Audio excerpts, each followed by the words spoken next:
What's going on, everybody? Welcome to HBCU Game Day. Hope you guys are having a great holiday season. Look, I haven't even opened all my gifts yet, and we got some breaking news in HBCU sports, such as life in 2025. DeSean Jackson is going to be the new head coach at Delaware State University.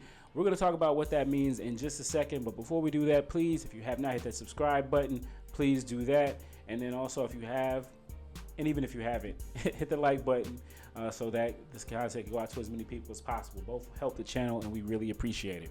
Okay, now that all of that is done, so the news broke today on December 26th by Mr. Jeff Lightsey Jr. I want to make sure that we give him his credit there.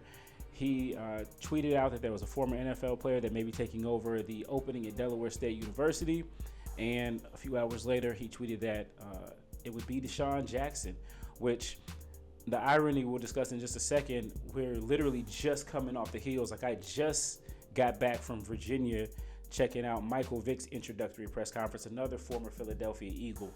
And so obviously there's been a lot of movement in the last couple of days. So we have a lot of people that are going to be watching this video that necessarily don't follow HBCU sports. So for those who don't, Delaware State is a Division I FCS MEAC program.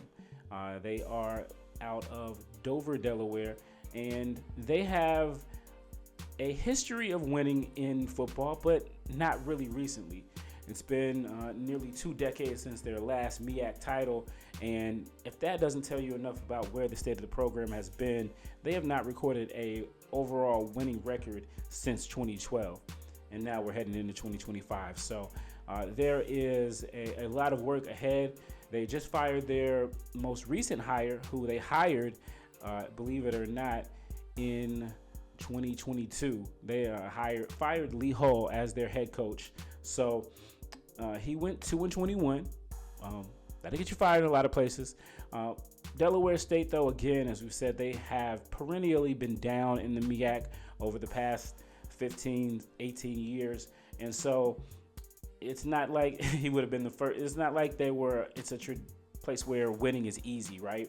But in recent years and then over the last decade, it has kind of become the bottom floor of the MEAC, especially with teams like North Carolina A&T, Bethune-Cookman, FAMU, and so many, and even Savannah State and Winston-Salem State leaving the MEAC. Now there's a 16-team football conference, and Delaware State is generally number 6 every year. You can count on it. They usually play a hard brand of football, but they just have not had a lot of success. Some say that's due to resources. They do have one of the larger athletic budgets in HBCU sports, but they do have more sports than most schools as well. So, they're looking for something to jumpstart their program. And DeSean Jackson has never been an NFL head coach. I'm sorry, he's never been a college head coach. He's never been a head coach anywhere. He just retired in 2023, last played in 2022. And so he doesn't have any coaching experience that would say head coach, but he was an NFL star.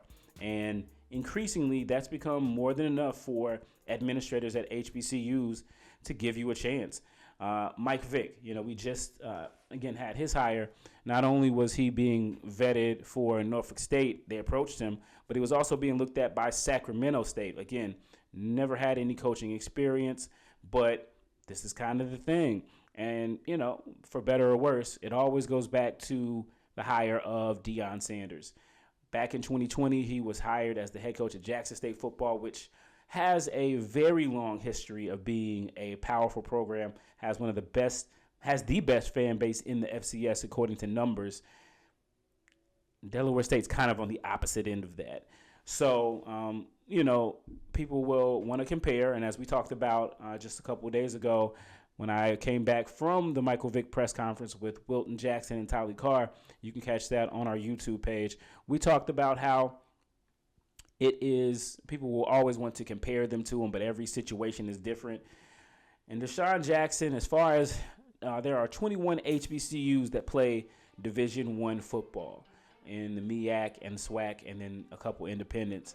And I would say right now, in terms of where programs are consistently, they're definitely in that bottom tier. consistently kind of becoming, again, the footstool of the MEAC. So they have their work cut out for them. DeSean Jackson has never been a head coach, but, they recently got a new athletic director, and they parted ways with Coach Lee Hull. And so a lot of turnover is going on over there, and we'll see if he can come in and compete.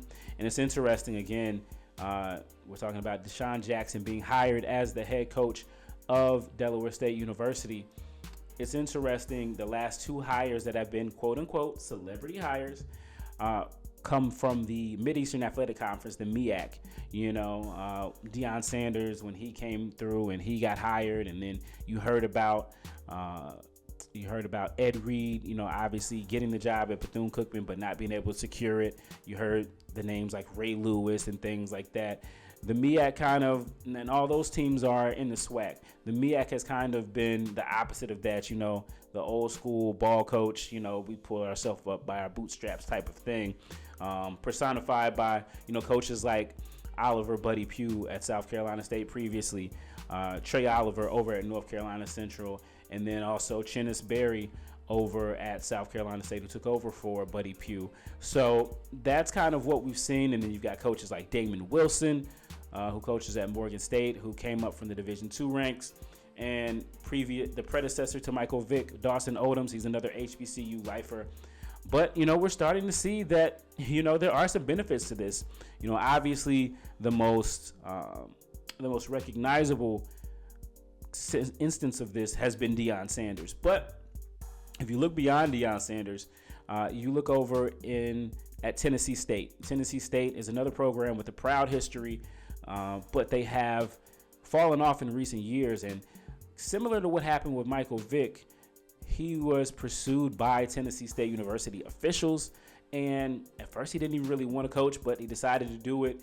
Took him a couple years playing in a tough conference, but he was able to win the conference championship this year with a 9-3 record, make it to the FCS playoffs. So a lot of momentum around him. You also have Eddie Robinson Jr., who did play at an HBCU. He played at the school he coaches at, Alabama State, but he had never been a head coach before he was hired at Alabama State. And of course, we just had, again, Michael Vick. A lot of hoopla there, a lot of excitement. Hometown guy coming to take over the HBCU program that's been kind of down. And now you have his former teammate, DeSean Jackson, who's going to be coaching in the same conference as him. So I'm having a feeling that this Norfolk State, Delaware State is probably going to be the most significant Del State NSU game that's ever happened. So if nothing else, is going to get eyeballs on there. It remains to see if Jackson or Vic, for that matter, will be able to be effective. The MEAC is a little bit different league because they only have 6 teams. You only play 5 conference games. Half of your games are out of conference, which gives you a chance to do a mix of, other FCS schools, also Division II schools, and some FBS money games as well. So it'll be very interesting. Again, DeSean Jackson is really fresh off of the football field in comparison to even a guy like Michael Vick, who's been out of the league for a while. So it's going to be interesting to see what he's able to do in that Delaware, Philadelphia, in that Delaware, Pennsylvania, New Jersey corridor. There, again, this is a program that hasn't had a lot of success, but everything starts anew for Delaware State and DeSean Jackson. We talked about this extensively on our show, which will air on 7 p.m. on Fox Soul. So please, guys, make sure that you are checking that out every week. Really great content that we're doing over there on Fox Soul. But we talked about, whether or not this trend will continue. And again, that was on the heels of coming off Michael Vick's press conference. And we didn't even see this DeSean Jackson news coming. So it's going to be interesting. There are still a pair of FCS HBCU openings. Both of them are in the SWAC, Alabama A&M and Mississippi Valley State. Again, another program that's been, traditionally kind of downtrodden. So we'll see. We got a couple openings as well at the Division II level. So it's an exciting time to be covering HBCU sports. It's definitely going to be interesting. As I said on Twitter/X a couple weeks ago, it's definitely going to be more media eyes, not only on Delaware State, but on the MEAC. Generally, it's it's a pretty sparse crowd there for their media days in July. But I have an idea. I have a pretty good idea that it's going to be booming come next July. A lot of people who have not necessarily been interested in it will be interested. I know one of the members of our team, Simone Stanley, is already super excited about it. She's a big-time Philadelphia Eagles fan and content creator. Check her out. If you know about the Philadelphia Eagles and you're on YouTube, you probably already follow. If you don't, give her a follow. But, she's excited about this move. And so, we'll see what happens on the field with the results. But this move has definitely created a lot of, I guess you could say, is it corny to say buzz? They're the Hornets. I mean, it is what it is. Let me know in the comments what you guys think about this hire as well as the other hires and just the celebrity hire in general at HBCUs. I'm really looking forward to seeing what you guys have to say.